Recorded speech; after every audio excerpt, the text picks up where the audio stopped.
Thank you, Nicole. Thank you all for joining us today. It is my great pleasure to be here to talk about housing. I want to give a special thank you to Estela Ortega, El Centro de la Raza, and all of the residents here at Four Amigos for providing us with space today.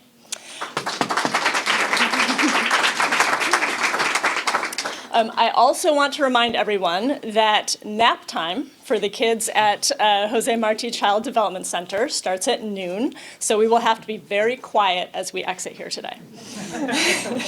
Nap time's important, I know this. Four Amigos is one of the many jewels across our city that shows what is possible when we listen to communities. Here we have easy access to transit, childcare, and small businesses, all while offering families homes that they can grow in. It's an example of what we can build when communities lead and how we respond with city investments. And it is a reminder of the principled community organizing of Bernie Whitebear, Bob Santos, Roberto Maestas, and Larry Gossett. The gang of, yes, we can clap for that. The Gang of Four, or Four Amigos, fought relentlessly for a vision of Seattle where Indigenous, Black, and Brown people and working people of all races could live with dignity.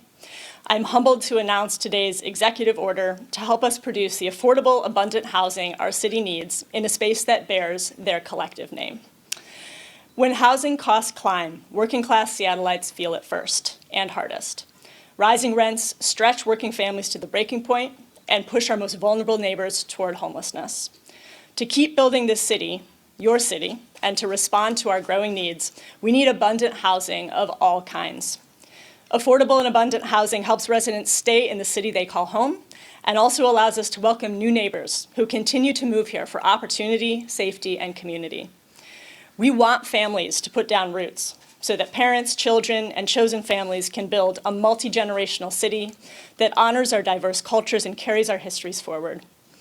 And we want housing opportunities across every neighborhood in our city, so the size of your paycheck doesn't determine your zip code, your access to healthy air, or the safety of your streets. That means more market-rate housing to keep pace with our city's growth. It means affordable housing that people working every kind of job can afford, with homes large enough for every kind of family. And it means housing for our retirees and for those who can no longer or are unable to work.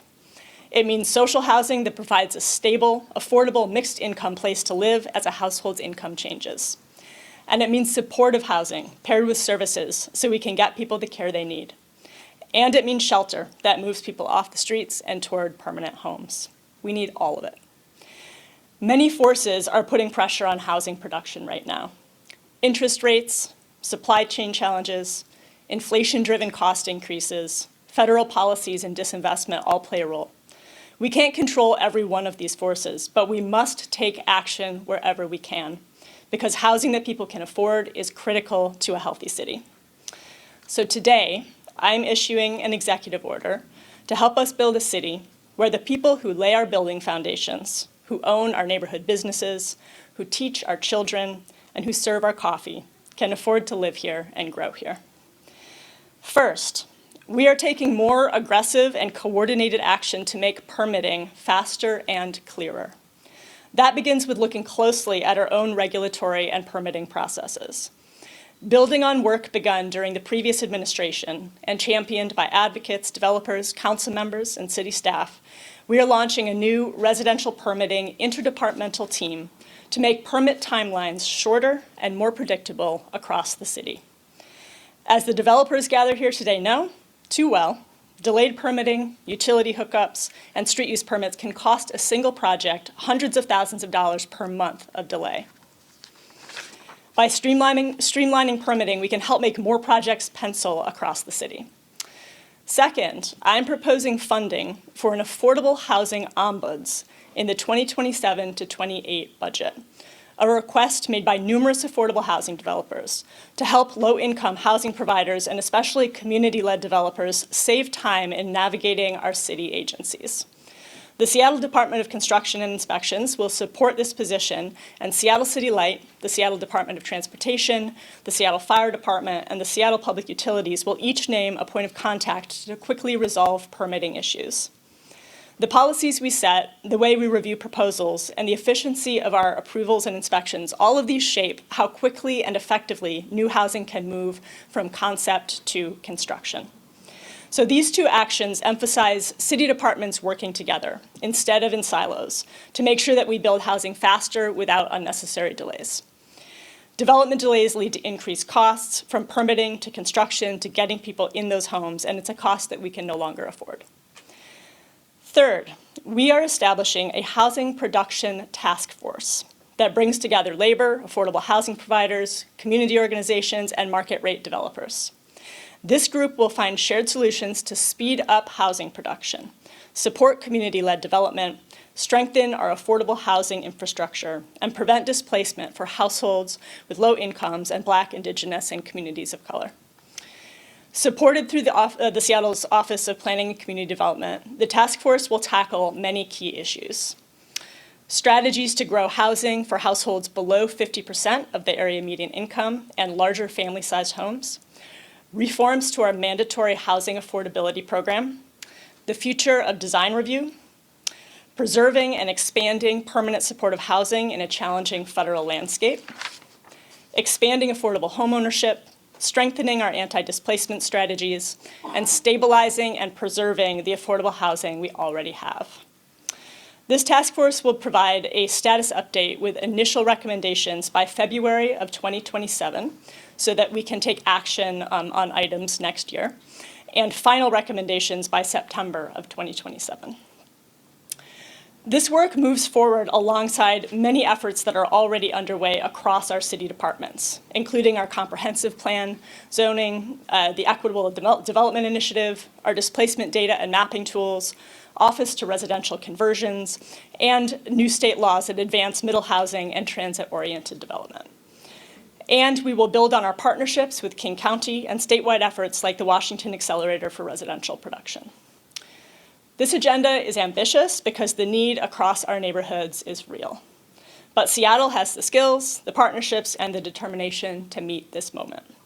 So I want to thank all of you, our community organizations, our housing providers, our labor partners, city staff, and residents for showing up, for collaborating, and for believing in what we can build together. I also want to acknowledge all the partners standing here with me today who are going to be helping to drive this work. Their leadership and their commitment are essential to delivering the housing that Seattle families need.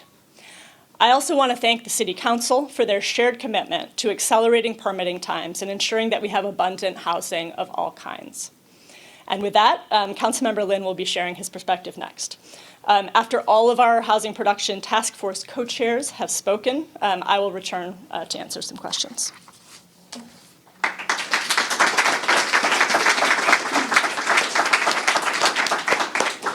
Thank you, Mayor. We'll keep this brief so that we can make sure we are respecting the nap time.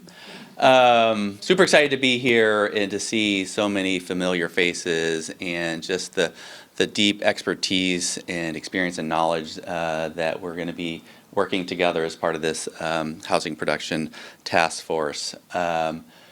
Also, just super excited about the executive order on how to address and expedite our permitting timelines. My background was as a city attorney working with the Office of Housing and funding affordable housing like this wonderful project here. And just seeing how those delays and timelines were really adding just significant costs that, those were city dollars. And just seeing those continue to rise. And, if that was true for our affordable housing partners, it was clear that that was also true for everyone else along all of our housing producers. And so we know that it's essential not just for those searching for a safe and affordable place to live, but also for our businesses, for city government trying to attract and make sure that our workers can live in the community where they serve. So super excited to get to work to make sure that we are breaking down barriers across city departments. It's understandable why we have different city departments focused on their core mission. We have utilities focused on making sure we have reliable, electricity, or, Seattle Public Utilities, or SDOT focused on transportation. but we also need them to be focused on housing as well. That has to be part of that mission as well, to make sure that we are working in lockstep together. And so super excited about the executive order, super excited to get to work. Thank you all. I'd like to introduce Carter Nelson from CREDA next.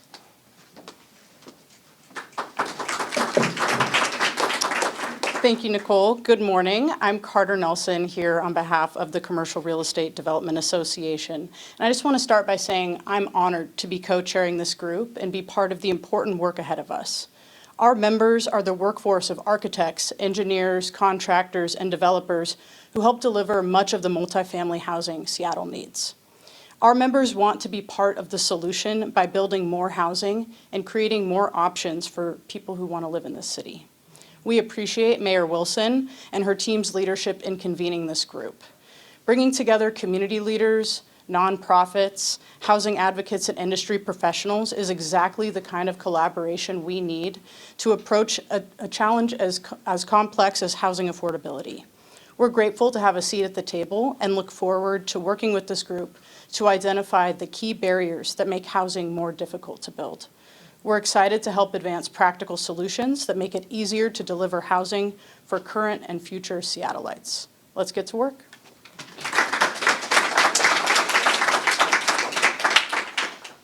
And as well, Joel Ng, principal from Edge Developers. Good morning, everyone. My name is Joel Ng. I am a principal at Edge Developers here in Seattle, and we focus on affordable housing and community projects throughout the city, mostly in South Seattle. So number one, thank you, Estella, for hosting us here. This feels like home. I was born and raised just in the next neighborhood in Mount Baker. So I, too, am very honored to be selected as one of the co-chairs. And I look forward to working with the dedicated community members and improving the review and funding requirements that will increase affordable and market rate housing in our city. Following up on the efforts 10 years ago of the Housing Affordability and Livability Agenda Task Force to increase housing production, also known as HALA, now is the time to refine many of those strategies while developing new initiatives. The housing shortage continues to worsen in our city, as we all know, and the region. So the opportunity to improve many development requirements that prevent and challenge this housing production is both welcomed and needed. As a native Seattleite, I have seen both the development and the displacement of residents in many of our neighborhoods, including one we're in today. So I recognize the ongoing need for housing that matches the community needs. I'm dedicated to continue developing housing and related community spaces in our city, and I'm confident the task force efforts will improve development timing, required funding, design and construction requirements, and overall project success. This is an opportunity to reduce the regulatory barriers that slow good projects down and make sure longtime residents who grew up in the community can afford to stay. Thanks.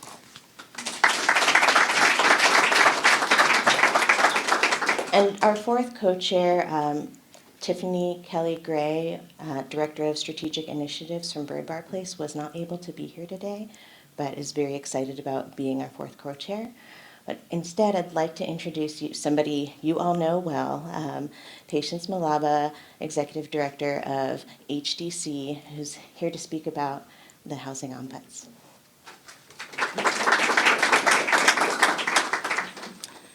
Thank you. I want to begin by thanking Mayor Wilson for your leadership in rolling out this work today and for acknowledging what is fundamentally important. Everyone deserves a safe, healthy place to call home. And today, for too many people in Seattle, that is hard to find. Many low-income families are making impossible choices. Workers are commuting further from the communities they serve. Seniors are wondering if they can afford to stay in the neighborhoods that they call home. We need to build more affordable homes. We need to build more housing. And I want to thank Joel for stepping up. I want to thank Carter for stepping up to lead this work of bringing all of us together towards solutions. I also want to underscore what's really important today in the mayor rolling out the changes on permitting and the ombudsperson role that is being funded with this executive order. But we know at HDC, across our membership, we've dedicated years of work, so it's great to be hosted here by you, Estella, in this room, and seeing this project come to life because you are the ones leading this community development work. And within the Removing Barriers for Affordable Housing work group, I see Brian Lloyd is in the room. I know Becky Bicknell is somewhere here. Folks have worked together to identify the barriers that are complexly interconnected in the permitting process. The duplicative reviews, the departments working in silos, and sometimes going back for another additional requirement for projects. All of that expanding timeline for projects and adding cost. And for affordable housing, when we cause any unduly delays, we are also complicating the funding process and the ability for us to bring homes online. And so to have this new dedicated role that's going to ensure that we have cross-departmental coordination supporting particularly community development, this is fundamentally important. And I want to talk a little bit about community-based developers. Community-based developers are working in direct connection with our communities. They understand the complex needs, and it should not be the business of government to make that work harder. It's a commitment to address an urgent need for affordable housing. And with this investment, we're making it possible for us to bring homes online. And that's the commitment that we collectively have as HDC. We've also worked at the state level to implement House Bill 2418, which is another part of legislation that's being implemented with the investment in a dedicated permit official today. So we're looking forward to the work ahead. We are ready to get to work collectively. I'm going to close by underscoring this and challenging all of us. In order to address the housing crisis, we need an increase in supply in affordable housing where the market is not going to serve households. At the same time, we need a healthy private market sector that's going to produce housing at different market points. It's challenging to get the solutions right, but it is a responsibility that we collectively hold. It is a responsibility that we hold for the next generations to be sure that Seattle can remain a city where everyone, no matter their income, no matter their race, has a place to call home, has a place to thrive, and a place to belong. Let's get to work. Thank you.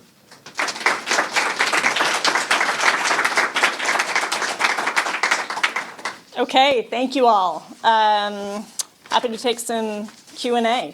Mayor, how does forming a task force with recommendations that are due in September of 2027 actually build housing right now? So as mentioned, we're taking two immediate actions, and so one of those is the interdepartmental team on permitting, which is going to better coordinate our city departments to shorten permit timelines, and then proposing funding in the budget for next year for the affordable housing ombuds that can help our developers navigate those processes. So those are two immediate actions that we're taking.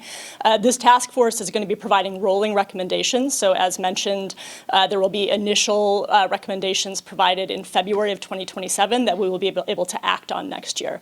I also want to emphasize that this is not instead of, this is in addition to the many other housing-related processes and activities that our departments are already doing.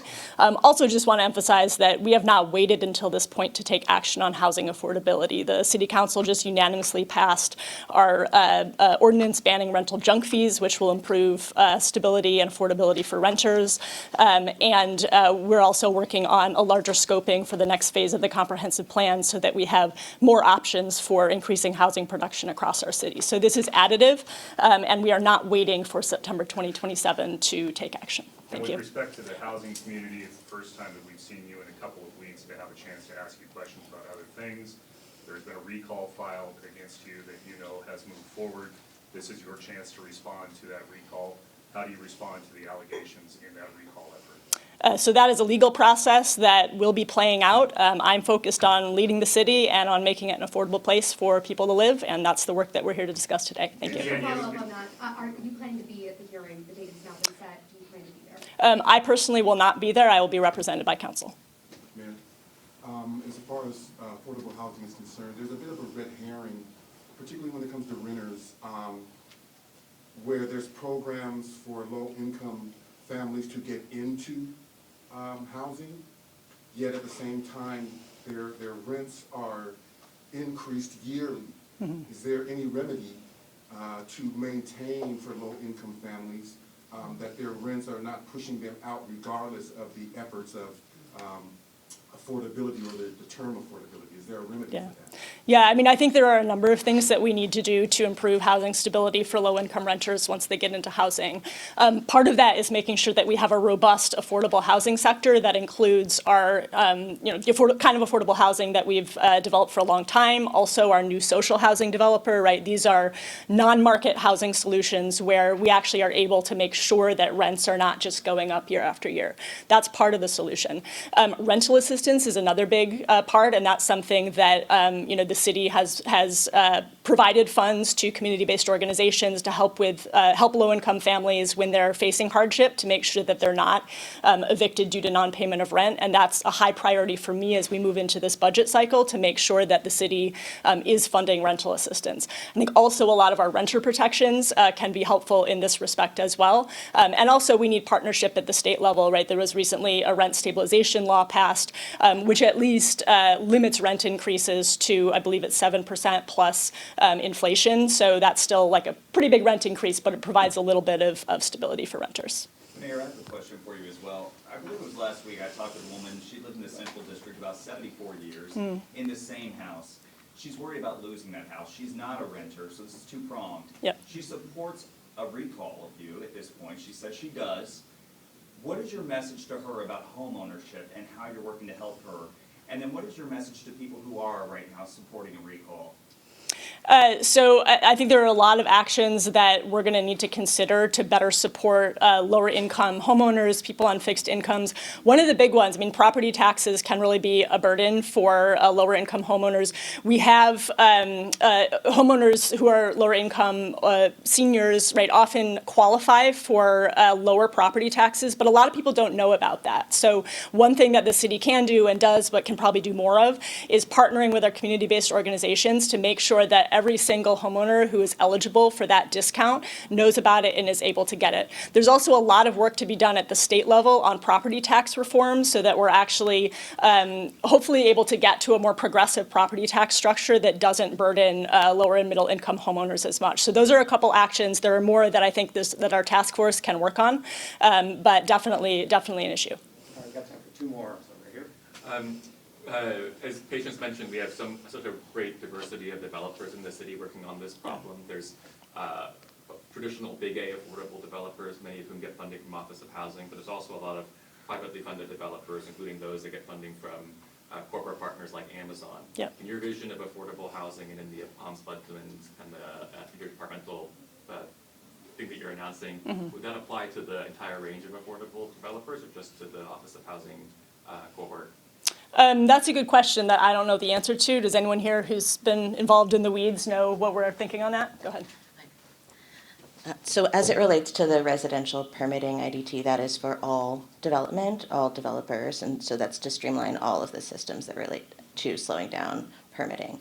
As it relates to the housing ombuds, we're looking at more of the smaller community-driven developers. So think about nonprofit developers that are doing this for the first time or maybe the second time. And so really starting there with that resource where the highest need is and then seeing where the capacity of that individual is. Thank you. And I think if we discover that that's a really successful intervention, we can think about how to make that available to more developers. I'm sure builders would welcome the streamlined permitting, but they're also worried about the costs that are associated with that, whether that's utilities or MHA fees, anything else that would add a cost. Anything updates on as far as that goes? If you know that faster permits can also be a cheaper amount of cost that's added to that. Yeah, I think that's something that the task force will be able to discuss, yeah. All right, one more. And Mayor, again, with all due respect to people in the room, we haven't seen you in a couple of weeks. We have to ask these questions. Again, there's an active investigation into the Seattle murders. There's still not been a person arrested for that. There's been public polling that suggests that in the wake of that, people would like to have a closed circuit television camera system expanded that I know that you've opposed in the past. 75% of the public says they want these things. The cameras that were on outside, the Cowgirls Inc., that were on during the World Cup were turned off, and there was an unsolved shooting there as well. Does all of this now change your perspective on that issue, given those shootings and given public polling suggesting that people want to have those cameras on?